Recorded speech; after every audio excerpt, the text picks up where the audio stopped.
Hello everyone, welcome back to my YouTube channel. I am Astha, a first semester pursuing my computer science and engineering from Sri Venkateswara College, Bengaluru.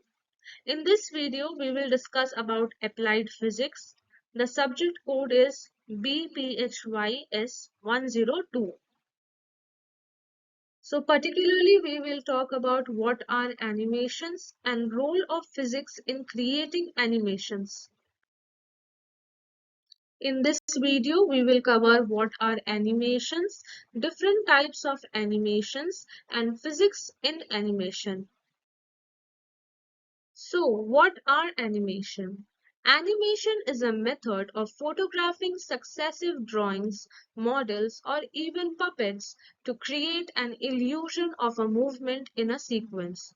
Because our eyes can only retain an image for approximately 1 by 10th of a second, when multiple images appear in fast succession, the brain blends them into a single moving image. In traditional animation, pictures are drawn or painted on a transparent celluloid sheets to be photographed. Early cartoons are example of this, but today most animated movies are made with computer-generated imagery or CGI. To create the appearance of a smooth motion from these drawn, painted, or computer-generated images, frame rate or the number of consecutive images that are displayed each second is considered. So now let's talk about different types of animation. Traditional animation, rotoscoping, anime, cutout, 3D animation, stop motion, motion graphics. Now let's read about each one of them briefly. Traditional. This is one of the oldest types of animation in film. It's sometimes called the cell animation. In traditional animation, objects are drawn on celluloid transparent paper. In order to create the animation sequence, the animator must draw every frame. Traditional is often called 2D animation. Aladdin, The Lion King are some common examples. Anime. Anime could technically be considered as a subcategory of traditional animation, but anime simply refers to any type of animation which comes out of the Japan. Japan has become a powerhouse of the animation, and anime has been massively influential around the world. 2D vector. 2D animation can fall under traditional animation like most early Disney movies. Pinocchio, Beauty and the Beast are some common examples. Vector-based animation uses mathematical values to resize images so motion is smooth. They can reuse these creations so that the animator doesn't need to keep the drawing the same characters over and over again. You can move around these vectors and animate that way. This is also helpful for animators who aren't the best drawers. Vectors are characterized by pathways with various start and end points, lines connecting these points to build the graphic. 3D. Today, 3D or computer animation is one of the most common types of animation.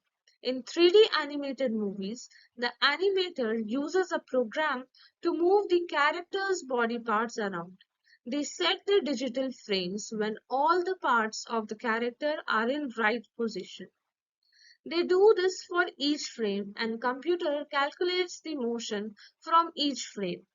If a character turns to the side, the animator only needs to draw the side profile in 2D animation. But in 3D, the entire body still needs to be visible.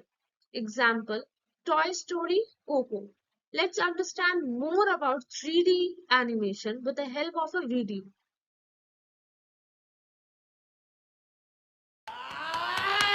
Oh! Buzz, what are you doing? I'm attempting to break through to the third dimension. Buzz, you need special glasses for that to work. Of course, special glasses.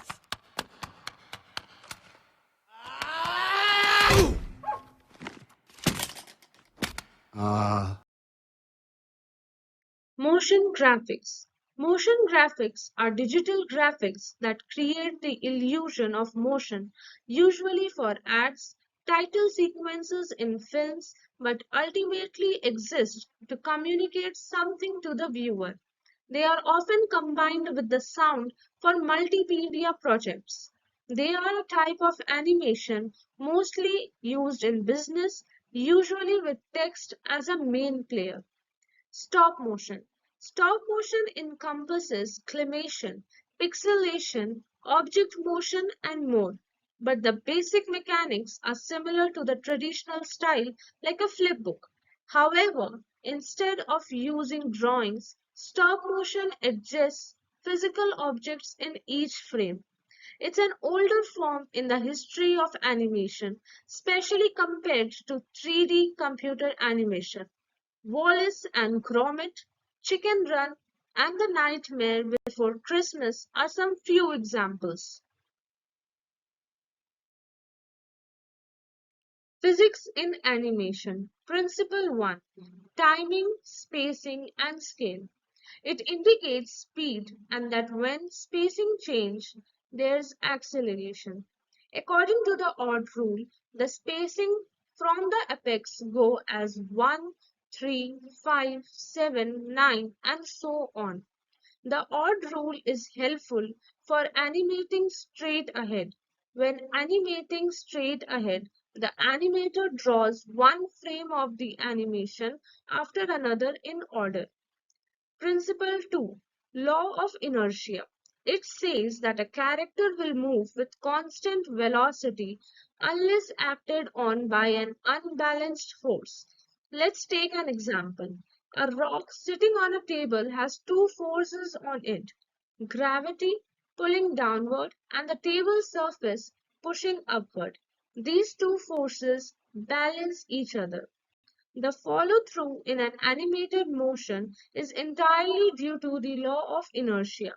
A character at rest will remain at rest until acted on by an unbalanced force. Principle 3. Center of gravity. First, a character is in a balanced stationary pose only if the center of gravity is positioned over the area around the character's feet, which is called the base of support. The size and shape of the base of support will vary depending on how the feet are positioned.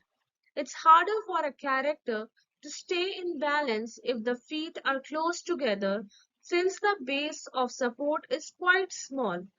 If a character stands on one leg, then the base of support is just the area where the foot touches the ground. Finally, when we consider the path of action of a moving character, the point that we are most interested in tracking is the center of gravity. For example, when a character jumps in the air, the center of gravity follows a parabolic arc.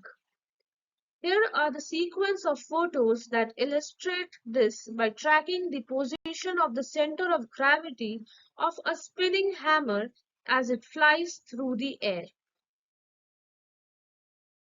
Principle 4. Action and reaction. The principle of action and reaction, also known as Newton's third law, tells us that when a character interacts with an object or with another character, both are affected. These forces never balance each other because they always act on different objects. For example, a character jumps into the air by exerting an action force downward on the ground. The ground exerts an upward reaction force on the character, which accelerates the character into the air. While the character is in the air, the earth exerts a downward action force, that is the force of gravity. There is a corresponding reaction force pulling the earth upward, but since earth is massive, this force has a negligible effect. Here, there are two figures depicting the action and reaction principle. So with this, we come to a conclusion of our video. Animation holds a unique power, one that can evoke emotions, build connections, and tell stories in a manner no other medium can. Animation breaks down the complex emotions into understandable visuals. To depict a range of emotions, animators employ vivid colors and deliberate movements. Moreover, animated content, with its combination of visuals and sounds, appeals to be a wider demographic, ensuring inclusivity. It's not limited by language barriers, making it perfect for businesses looking to expand their global footprint. To communicate knowledge of or information regarding something, to convey a narrative, animation is the best way. So with this, we come to our end of our video. If you found this video informative, do like, share and subscribe to my YouTube channel. Thank you.